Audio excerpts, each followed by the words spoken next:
조갑제TV 시청자 여러분 안녕하십니까. 2022년 4월 13일 오후 3시 반입니다.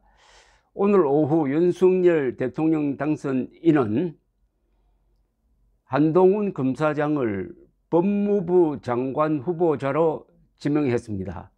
이 기사가 워낙 크게 나가고 또 인사 자체가 파격적이다가 보니까 다른 사람들은 좀 묻혔습니다. 그러나 아주 중요한 인사 발표가 있었습니다. 사회부총리 겸 교육부 장관의 김인철 전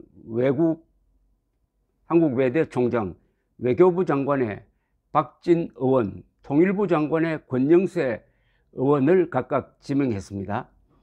그 외에도 행정안전부 장관의 이상민 전 국민권익위 부위원장, 환경부 장관의 한화진 한국환경연구원 명예연구위원, 해양수산부 장관의 조성환 전 해양수산과학기술진흥원장, 중소벤처기업부 장관의 이영 의원을 지명을 했고, 핵심인 대통령 비서실장에는 김대기 전 청와대 정책실장이 임명되었습니다. 여기서 특히 주목할 바는 외교부 장관의 박진 의원은 예상되었는데, 통일부 장관의 권영세 의원이 지명된 것은 이분의 중량감이라든지 그 다음에 주중대사를 했다든지 이런 걸 감안할 때 앞으로 통일부가 중요한 일을 하도록 임무를 부여하는 그런 면이 있다고 생각합니다. 그래서 통일부 장관 권영세, 외교부 장관 박진, 또 국방장관 이종섭, 이런 분들의 진용이 이제 짜여졌습니다. 그러니까 한미 동맹파가 확실하게 자리하게 되었다. 안보, 이념, 외교 부문에서 그동안에 거꾸로 가던 대한민국이 다시 유턴해 가지고 자유세계 해양문화권에 복귀하게 되었다 하는 것을 알려주는 아주 좋은 신호탄이 되었습니다. 이게 이번 조각의 가장 중요한 면이라고 생각을 합니다. 그러나 언론 측면에서는 한동훈 검사장이 법무장관에 지명된 것, 후보자로 지명된 것, 이 점이 흥미진진하다 그럴까요? 윤석열 당선인의 정면 승부를 보여주고, 보는 사람에 따라서는 오기처럼 보이기도 할 거고, 그 다음에 금수완박을 추진하는 이 민주당에서는 한동훈 인사에 표적을 맞춰가지고 공세를 펼 것 같고, 한동훈 법무장관 지명자는 이미 오늘부터 금수완박은 반드시 저지하겠다 나오고 있어가지고 바야흐로 결전 분위기가 형성되기 시작했습니다. 윤석열 대통령 당선인은 인선안을 발표한 뒤에 기자들 질문을 받는 과정에서 여러 이야기를 했습니다. 법무장관으로 지명한 데 대해서 윤 당선인은 한동훈 후보자는 20여 년간 법무부, 검찰 주요 요직을 두루 거쳤다. 수사, 재판, 법무, 행정 분야에서 전문성을 쌓아왔다. 앞으로 법무, 행정의 현대화, 그리고 글로벌 스탠다드에 부합하는 사법 시스템을 정립하는 데 적임자라고 판단을 했다라고 발표를 했고, 기자들 질문에 대해서는 윤 당선인이 이렇게 얘기를 했습니다. 결코 한 후보자 인선이 파격이 아니라고 했습니다. 한 후보자는 수사와 재판 같은 법 집행 분야뿐만 아니라 법무, 행정, 검찰에서의 여러 가지 기획 업무 등을 통해 법무 행정을 담당할 최적임자라고 판단했다. 절대 파격 인사가 아니다. 유창한 영어 실력으로 다양한 국제 업무 경험도 갖고 있다. 그렇기 때문에 제가 주문한 것은 법무 행정이 경제 발전에 뒷받침될 수 있는 현대화 그리고 글로벌 스탠다드에 맞게 사법 제도를 정비해 나가는 데 적임자라는 판단을 했다라고 했습니다. 이 한동훈 후보자는 통일동 인수위원회 사무실에서 윤석열 대통령 당선인으로부터 법무장관 후보자로 지명된 직후 열린 기자회견에서 이렇게 이야기했습니다. 개인으로 말씀드리면 검찰 수사권 박탈 문제는 이 나라의 모든 상식적인 법조인과 언론인, 학계, 시민단체들이 전례 없이 한 목소리로 반대하고 있다. 최근 공론의 장에서 이런 식의 만장일치 반대가 있었는지 들어보지 못했다. 심지어 민변과 참여연대도 반대한다. 재심 전문 변호사, 아동학대 사건에 진심을 다해온 변호사들이 자기 이름을 내걸고 이렇게까지 반대하는 이유에 대해서 한번 생각해 달라고 이야기를 하면서 그 이유는 자명하다. 이 법안이 통과되면 국민들이 크게 고통받을 것이기 때문이다. 그 점을 감안했을 때 이런 법안의 처리 시도는 반드시 저지되어야 한다고 생각한다. 그 방안에 대해서는 앞으로 차차 여러분들과 함께 생각해 보겠다고 했습니다. 그리고 법무부 장관의 수사지휘권 폐지 문제에 대해서는 당선인이 이미 약속한 것이고, 저도 지난 박범계 추미애 장관 시절에 있어서 수사지휘권이 남용된 사례가 얼마나 국민들에게 큰 해악이 되었는지에 대해서 실감하고 있다.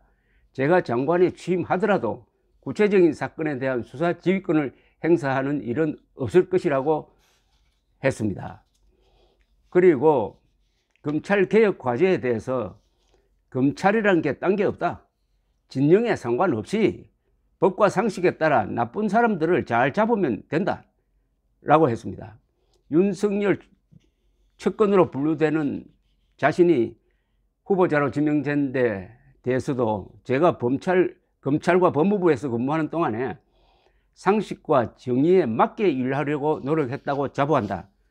그 과정에서 개인적인 인연이나 진영론에 기대지 않았다. 서로 맹종하고 끌어주는 관계가 아니었다. 앞으로도 그럴 것이라고 했습니다. 민주당이 금수완박법 통과시킨다면 어떻게 할 것이냐 라고 기자가 물었더니, 아까 제가 말씀드렸다시피 국민을 위해서 통과돼서는 안 되는 법이다. 통과된다는 전제를 해서 하는 것은 제가 지금 단계에서 말씀드릴 문제가 아니다고 했습니다. 유시민 작가님하고 재판 진행 중인데 법무장관 지명 후에도 별다를 것 없이 재판이 진행되느냐고 물었더니, 민주당에서 말하는 언론개혁법에 따르면은 민주당은 제가 그렇게 유세민 씨를 상대로 소송 진행하는 것을 응원하는 것이 마땅하다고 생각한다. 아주 좀 조롱조롱 이야기를 했습니다. 그리고 당선인께서 검찰총장을 했을 때 대검찰청 반부패 강력부장으로 갔고, 이번에는 법무장관 후보자로 지명되었다. 내 식구 챙기기 비판이 나오는데 어떻게 생각하나 라고 물었더니, 제가 검찰 법무부에서 근무하는 동안에 상식과 정의에 맞게 일하려고 노력했다고 자부한다. 법무부 인선을 어떻게 할 것인가 라는 질문에 대해서는, 인선은 어차피 공직자 인사라는 것은 수요자인 국민 눈높이에서 봐야 한다. 일을 잘할 수 있어야 한다. 검사가 일을 잘한다는 이야기는 정의감과 공정의식이 투철하고 이쪽 저쪽 안 가린다는 걸 말한다고 생각한다. 그런 사람 위주로 서야 한다고 생각한다. 다만 제가 지금 구체적인 인사를 말씀드릴 단계는 아니다 라고 했습니다. 공수처법 24조에 대해서 여러 의견이 있는데 라고 물었더니, 지금 개인적인 단계에서 말씀드릴 것은 아니다. 지명되지 않았으면 편하게 말씀드릴 텐데 문제 제기되는 것이 많이 있지 않나. 지금 그 말대로라면 금수완박하는데 공수처 모든 것을 갖게 되는 것 아닌가. 그러니까 공수처가, 검찰이 수사 기능이 없어져 버리면 공수처가 모든 것을 갖게 되는 것 아닌가. 그건 검찰에서 문제가 되는 것에 대한 해소 장치가 거기에는 없지 않나. 상식적으로 판단할 문제다. 그래서 대한민국 모든 사람이 희한하게 지금 보기 드물게 만장일치로 이 금수완박 법안에 반대하는 거라고 생각한다 라고 이야기했습니다.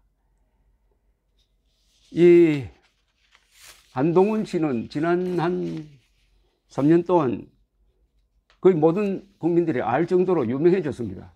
핍박을 받다가 그렇게 됐습니다. 지금 나이가 비교적 젊습니다. 49살입니다.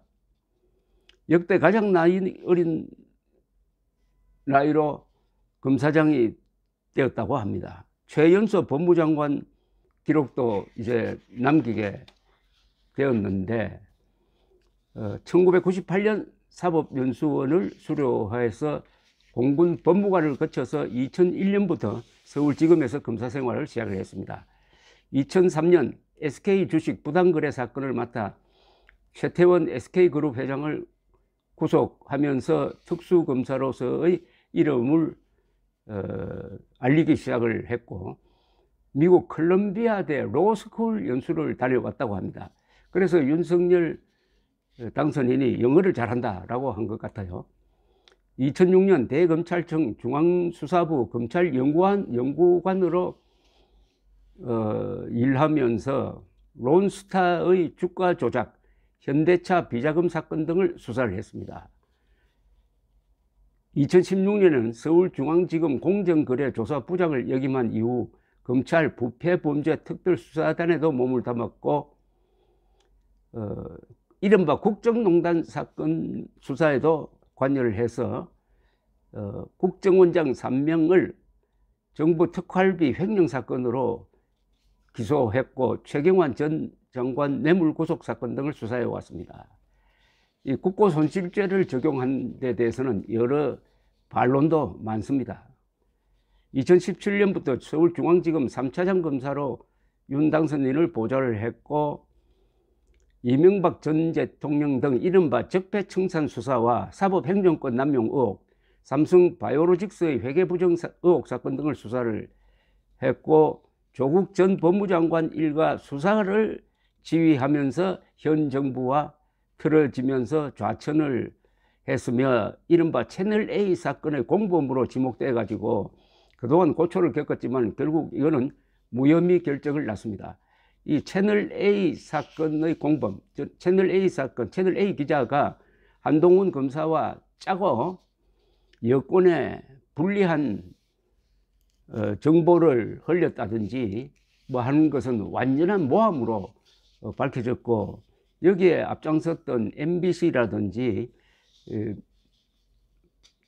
몇몇의 국회의원들이 요새 오히려 코너로 몰리고 있습니다. 이 사건이 채널A, 이게 금은 유착이라고 검사와 언론이 유착을 했다고 떠들다가 나중에는 권은 유착으로 바뀌고 말았습니다. 현 정권과 일부 언론이 작당을 해가지고 채널A 사건을 조작을 하고, 그 과정에서 윤석열의 측근인 한동훈을 잡으려고 하다가 결국은 한동훈을 영웅으로 만들어주고 드디어 법무장관으로 키우는 이상한 일이 벌어졌습니다. 즉, 이 정권이 무리하게 보복을 하다가 보니까 한 사람은 대통령에 당선되고 한 사람은 오늘 법무장관으로 선포되었습니다. 이제 한동훈 법무장관 후보자 인사청문회가 앞으로 상당한 드라마를 만들어낼 것 같기도 합니다. 감사합니다.